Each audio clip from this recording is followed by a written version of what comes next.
Hi guys, welcome to Crazy Burger. In this video we're going to be looking at 10 arcade games that were notoriously difficult, but with the access now to dip switches with the latest firmware update on Evercade, we can make those games a little bit more fun to play, change the difficulty setting to easy, or even sometimes have full invulnerability, which will obviously make the game a complete doddle even to even the worst player out there. But does that stop the fun from happening? Yes and no. But anyway, guys, let's have a look at 10 very tough games that are made much easier with the dip switch settings turned on.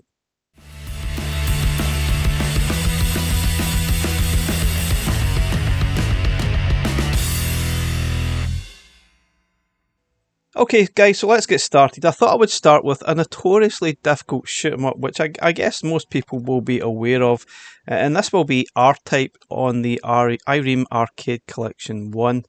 Bit sad we've not actually received a second collection for Ireme as yet. Maybe we still will, but R-Type certainly a classic from Ireme, but it is unbelievably tough.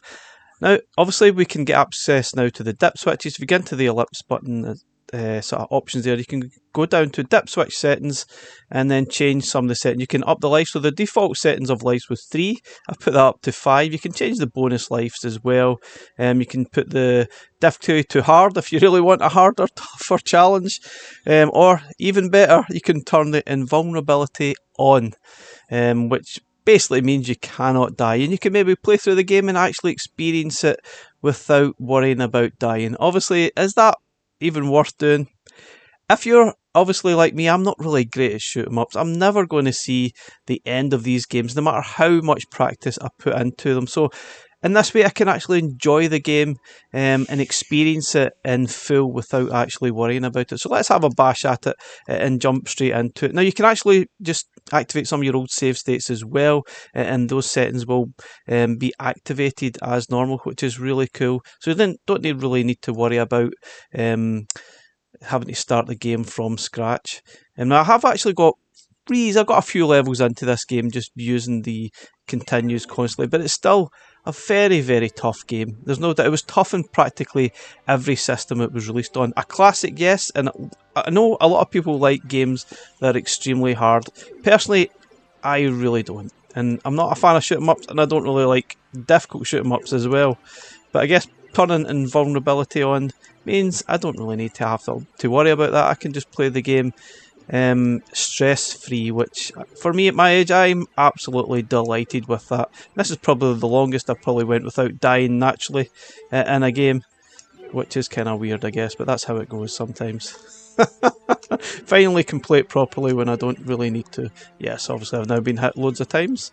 But yes, this game is so difficult. I hate the fact that you have to go back to certain checkpoints in some of the games. Rather than continuing from where you left off, you can basically just continue from where you actually died.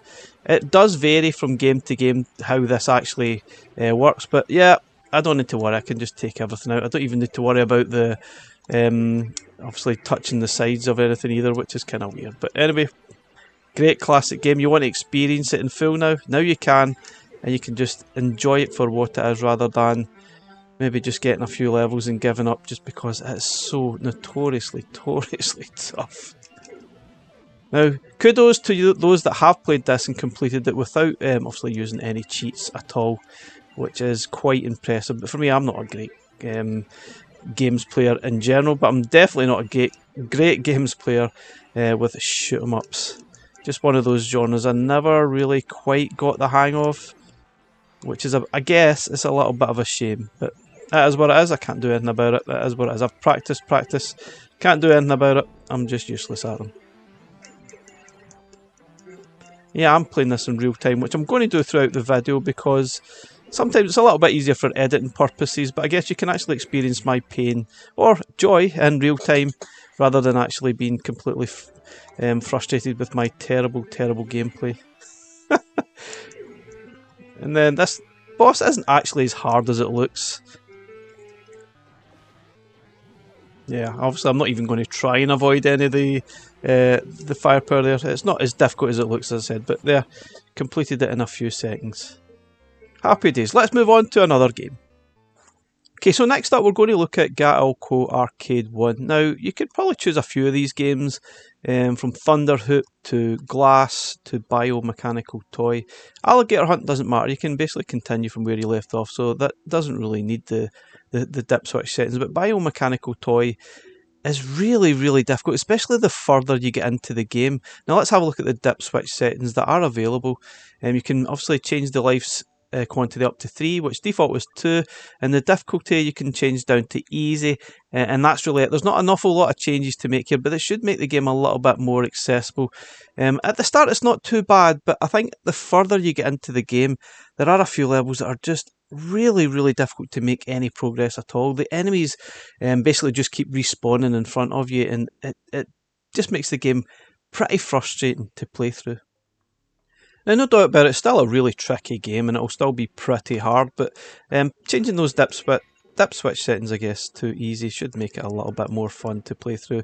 Not sure what the changes actually have. Maybe it's just less enemies will come at you at the same time. I'm guessing that's what's probably going to happen. Maybe they don't respawn quite as often.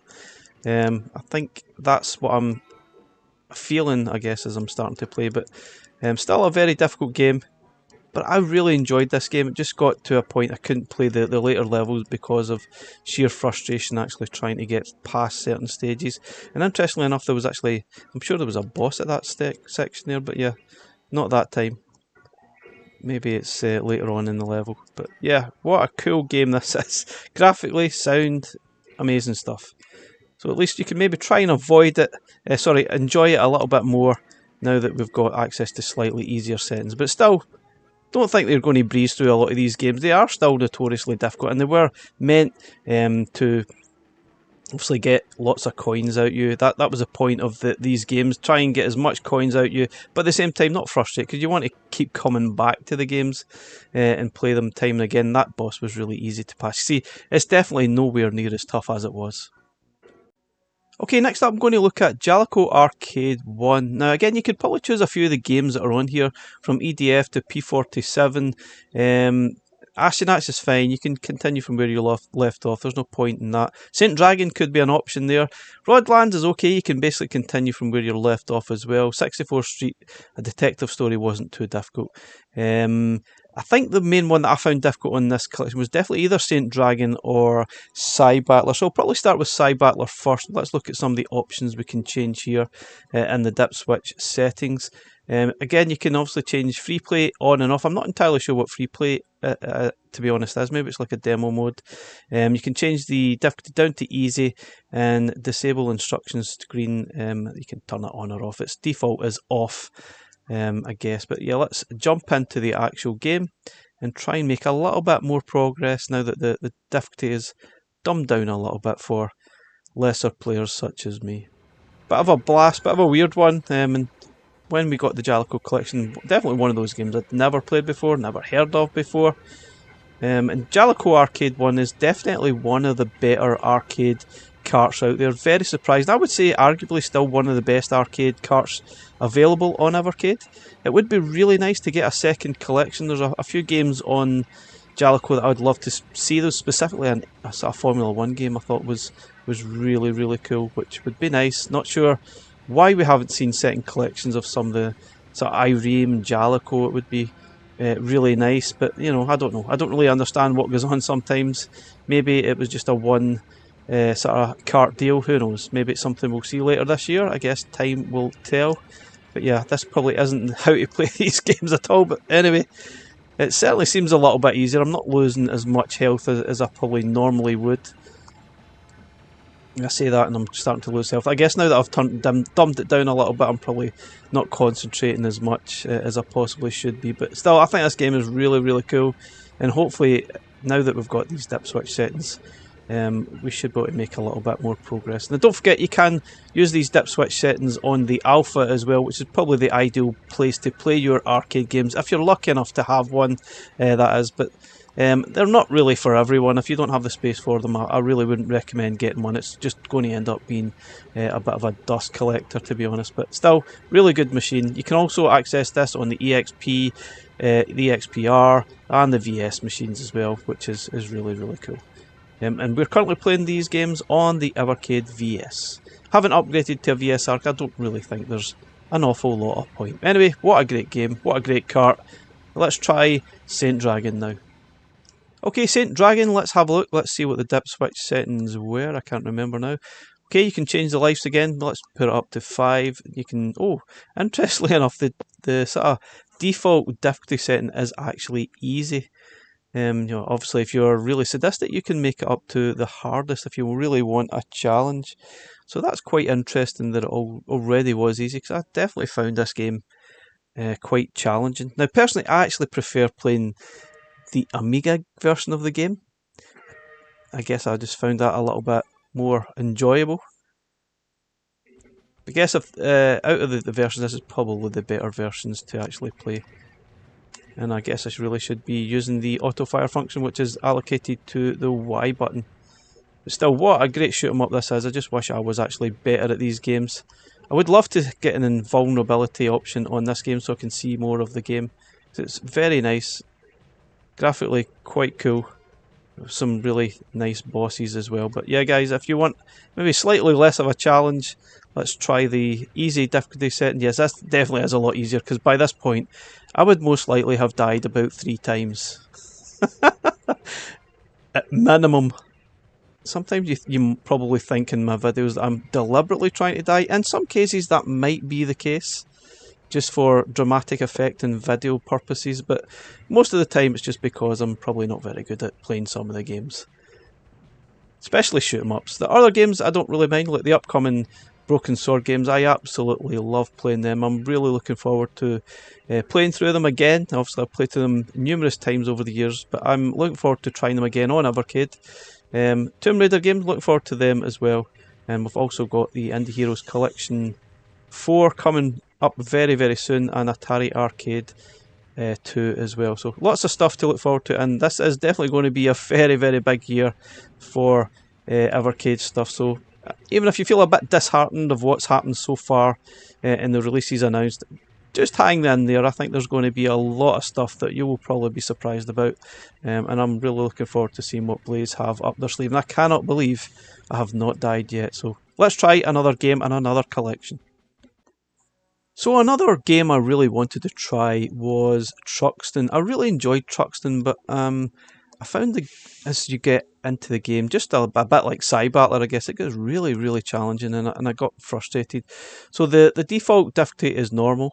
So I've changed that to easy. You can obviously mess about with the sort of default lives, which I've up to 5, and you can change when you get your bonus life as well. Really up to you. Probably leave it at that setting. Let's get stuck into the actual game. Another great shoot 'em up, just like Truxton 2, really, really good, but a lot of the Toaplan games are extremely tough, especially if you can't continue from where you actually died and you get sent back to constant checkpoints or even the start of the level. That just creates a huge load of frustration for me, which I don't enjoy. I really don't enjoy that. I play games for fun, not for frustration, but I guess everyone is different. But I guess if you found the game difficult like me, then you might enjoy playing it a little bit more on a slightly less frustrating difficulty setting. But still, they are still going to be really tough games, so don't forget that. And I will still die at this same section time and time again. Okay, so basically you could choose any of these games on Toaplan Arcade 2, because all of them are particularly difficult. Hellfire was fine. That one I think you can actually play from where you left off. I think that one was fine. Rally Bike is extremely tough. I'm not sure what the settings would be for that. Dip switch settings. Let's have a look. Basically, it just changes the difficulty, so that might actually help. I'm not playing through that in this video right enough, but let's have a look at. I think Warner was one of those games I found quite tricky and frustration. So let's see what the. We can make that one a little bit easier. Lives we can up to 5. So yeah, let's have a bash at Warner. There's no doubt this is one really, really tough game, but yeah. Hopefully I'll make a little bit more progress. This is a little bit later in the game. I probably would have died by now. I have no idea where I'm going. Maybe I'm going back to the start of the game. I'm not sure. Oh, I really needed to find a key here. Oh jeez, I've died already. So even changing these difficulty settings won't suddenly make you a better player. It will really just... Oh. it'll really just make me... Oh my god. I'm still bad. Enough game over. I don't know what that says about my gameplay skills at all. Even changing to an easy setting, I still struggle in some of these games. Hopefully you will get more joy out of some of these games than I do. Okay, moving on to Piko Interactive Arcade 1. Now there's a few games on here that are very, very tough. Now the toughest ones probably for me were the two sort of beat 'em ups, which was Masters Fury or fighting games and Dragon Master. I found those games so tough, I couldn't even get past the first sort of level. So let's see what the dip switch settings are for these games. So the default difficulty is actually normal, and you can see here it's got easy, easier, and easiest. Or even worse, you could go all the way up to hardest. There's very different settings there that you can actually change. Game time, normal, short. Blood colour, you can actually change the blood colour to red rather than the default grey. That's interesting. So let's put it to the, the easiest difficulty setting, and surely to goodness I will even pass one of the first levels. Although I'm not holding my breath at all, I'm pretty sure I'll probably still struggle to get past the first fighter. So don't be surprised if I still don't get past the first sort of guy here, because I don't recall the moves. I can't remember. I'm really going to end up button bashing a little bit. Maybe I'll get past them, maybe I won't, who knows. I think ideally what these games you really need to try and understand the special moves, because they will certainly help. Oh yeah, that looked nice. Well, so far so good. But yeah, I'm not going to say too much. It is bad to say that I never quite got past even the first guy, because these games are tough. Oh no, I'm still not going to get past the first guy. Oh no, he's making a comeback and he's just spamming the special moves. Oh dear, I definitely got closer than I ever have done, but the computer does unfortunately spam those moves, which is a little bit unfair. I'll need to learn what those moves actually are. So even though the easiest setting, I think I'm still going to embarrass myself massively here. I don't believe it. Yeah, probably definitely need to learn some of these moves. Hard to believe this is still the easiest setting too.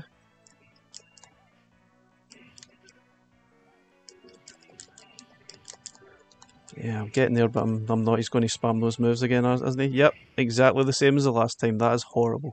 Absolutely horrible. I think practice definitely needed. I think a little bit more practice I should be able to get past the first guy at least, but still tough. So let's have a look at Toaplan Arcade 3. I think the most difficult game on here was probably Outzone, as far as I recall.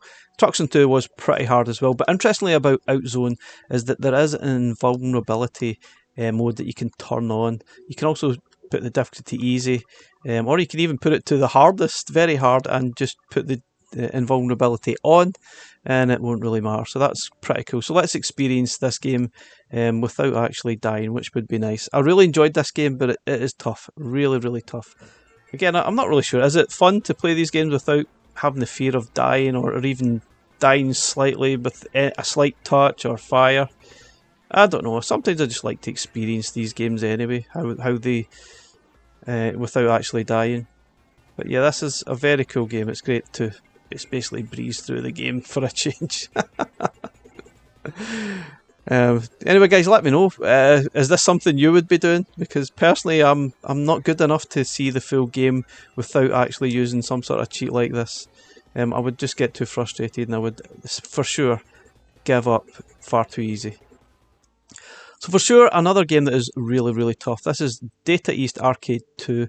Crude Buster I thought was just horrible to actually play this arcade version, because the default setting is just terrible. It's just too difficult. So I've changed it to 4 lives. The default difficulty is actually normal, which it doesn't feel normal to me. So I've changed it to easy, to hopefully we'll try and make a little bit more progress through the game. I like the game, but I just felt the amount of coins that you have to insert to make progress is almost laughable. Now, I remember playing this in the arcade at the time, and I didn't make it even to the first boss at times on playing this game, because it's so difficult. And that is probably the point, I guess. These are coin guzzlers. They're just trying to get coins and money out of you. But when it's that difficult, are you really going to go back to these games in the arcade? This one always dragged you in because the sprites were quite large. The sounds was really good. But personally, I would always probably go back to Final Fight. That was the go-to game for me rather than this, but it's still fascinating at the same time. This is definitely a little bit easier because I think I would probably be dead when I playing it in the normal sort of setting. Yep, I've now spoke too soon. Fun game though, but I think sometimes I'd probably rather go back and play the Mega Drive version, which is nowhere near as frustrating to actually play. The Mega Drive version is very, very close, but I say graphically this version is a little bit more colourful and there's more sound bites, I guess, in the game, but still, this is fun. Okay guys, and finally we're going to be looking at Toaplan Arcade 4, and you could probably choose a few of these games like Dogyun, but I'm going to be choosing Grindstormer. I don't think Pippy and Bibbies you can actually turn on any of the dip switch. Oh, maybe tell a lie. But, oh yeah, you can actually make it easier. You can actually make it invulnerability as well. So if you want to see all the dodgy content in Pippy and Bibbies, you can just make yourself invulnerable and just play through the game like that as it is. But anyway, I'm not going to do that in this video. It's probably a little bit pointless. It is a very tough game, as you probably know if you've played it. I'm going to try Grindstormer in this sort of video, and just to finish it off, because that one is one I really, really struggled with, and gladly can change the difficulty to easy, but you can also turn the invulnerability on, which is always helpful playing these games. So yeah, let's have a bash at Grindstormer.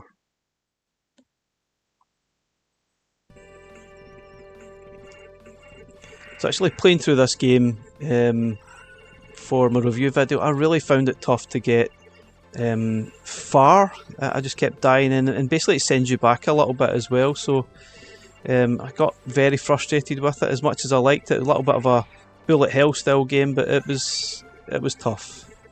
But graphically, sound, it's definitely up there with some of the best sort of Toaplan shoot 'em ups that they've released. Personally, I think Bats a Gun is the one that I enjoyed the most playing through that, but this is decent as well. Basically, they've done lots and lots of decent shoot 'em ups, and amazingly we have practically most of them, if not all of them, if I can recall, on Evercade, which is incredible. It would be nice to see perhaps a cave collection. There's some nice shoot 'em ups from that. Whether we'll ever see that, I don't know how many games would really make up a collection, if that many at all, but maybe fingers crossed it will happen at some point. There's some absolutely stonking shoot 'em ups from Cave that would be nice to add to the Evercade sort of library, which is growing and growing. I guess by the end of this year we might even be over 600 games, and I guess we'll be approaching many more carts if they do fulfill getting 14 or 15 carts out in 2025. Hopefully they do. I think we definitely need a year concentrating fully in carts and less hardware. I'm pretty sure we will see more hardware of some sorts, but I think it won't be anything significant. I might be completely wrong. I mean, Blaze sometimes just surprises, and they probably try and churn out way too much stuff and give themselves a little bit of a nightmare. But they are growing as a company.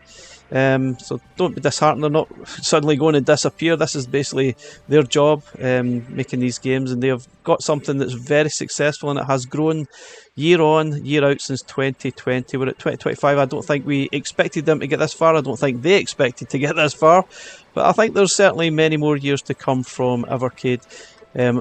As long as they don't muck it up, I think we'll see these guys around for quite some time yet.